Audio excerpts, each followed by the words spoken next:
तयार झालेत आपले अप्रतिम चवीचे मैद्यापासून बनवलेले म्हैसूर बोंडे. चवीला खूप छान लागतात. आतून खुसखुशीत आणि बाहेरून कडक झालेले, कुरकुरीत झालेले आहेत. तुम्हाला मी एक बोंडा तोडून दाखवते. हे बघा, आतून जाळीदार झालेला आहे आणि वरून कुरकुरीत झालेला आहे. चवीला तर अप्रतिम लागतो. तुम्ही लहान मुलांच्या डब्याला ही रेसिपी देऊ शकता. नक्की बनवा. आवडल्यास लाईक, कमेंट आणि सबस्क्राईब करायला विसरू नका फ्रेंड्स. हॅलो फ्रेंड्स, कसे आहात? आज आपण बनवूया म्हैसूर बोंडा. म्हैसूर बोंडा हा मैद्यापासून बनवला जातो. इकडे 3 मोठे चमचे मी मैदा घेतलेला आहे, 1 चमचा मी बेसन पीठ घेतलेलं आहे आणि 1 चमचा मी तांदळाची पिठी घेतले. कोथिंबीर लागेल, दही आहे आणि आपण मिरचीची चटणी बनवणार आहोत. तर त्याच्यासाठी मी इकडे 5-6 हिरव्या मिरच्या घेतलेल्या आहेत, 1 इंच आलं, 6-7 पाकळ्या लसूण घेतलेला आहे आणि एक मोठा अर्धा कांदा कापून घेतला आहे आणि 1 चमचा जिरं. तर याची आपल्याला चटणी बनवायची आहे. आणि आत्ता आपल्याला बोंडे बनवण्यासाठी हळद लागेल, तेल लागेल आणि मीठ लागेल. सगळ्यात पहिल्यांदा आपण ही वाटलेली चटणी, जेव्हा मी चटणी दळत होती ना त्याच्यामध्येच मी दही घातलेलं आहे, त्यामुळं आपल्याला दही सेपरेट फेटावं लागणार नाही. तर आपण आता दही आणि मिरचीचा ठेचा घालूया.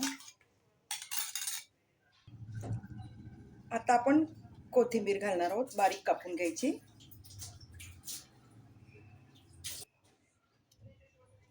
चवीपुरतं मीठ घालते, थोडासा हिंग घालूया आणि थोडं थोडं पाणी घालून हे मिश्रण आपण पातळसं तयार करून घेऊया. एकदम पातळ नाही, आपल्याला बोंडे सोडता येतील असं छान पातळ करूया. हे मिक्स करून घ्यायचं. बराच वेळ मिक्स करायला लागतं, कमीत कमी 6 ते 7 मिनटं मिक्स करायचं, कारण मैदा आहे, पटकन मिक्स होत नाही. त्यामुळं आपण छान मिक्स करूया.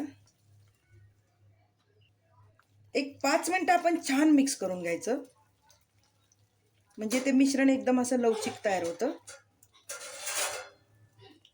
5 मिनटं फेटून घेऊया.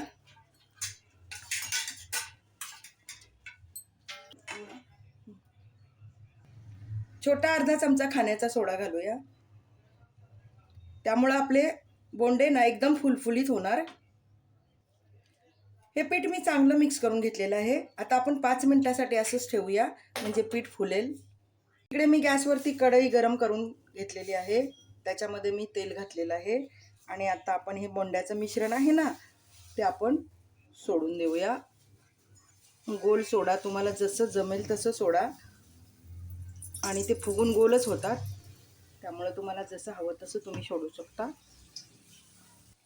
सुरुवातीला तेल गरम करून घ्यायचं आणि नंतर गॅसची फ्लेम एकदम मंद ठेवायची, म्हणजे काय होतं माहिती आहे, सोनेरी कलर छान येतो आणि आतून पण छान शिजले जातात.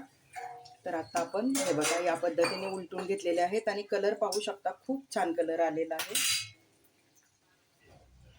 हे दोन्ही बाजूनी छान कुरकुरीत सुकलेले आहेत आणि कलर बघा एकदम असा गोल्डन कलर आलेला आहे. आणि हे ना चवीला खूप छान लागतात. नारळाची चटणी किंवा सांबार सोबत बनवा. आता मी सगळे याच पद्धतीनं सोडून घेणार आहे. सगळे बोंडे छान तळून झालेले आहेत, आपण काढून घेऊया. खूप चवदार रेसिपी आहे, नक्की ट्राय करा. आवडल्यास लाईक, कमेंट आणि सबस्क्राईब करायला विसरू नका फ्रेंड्स.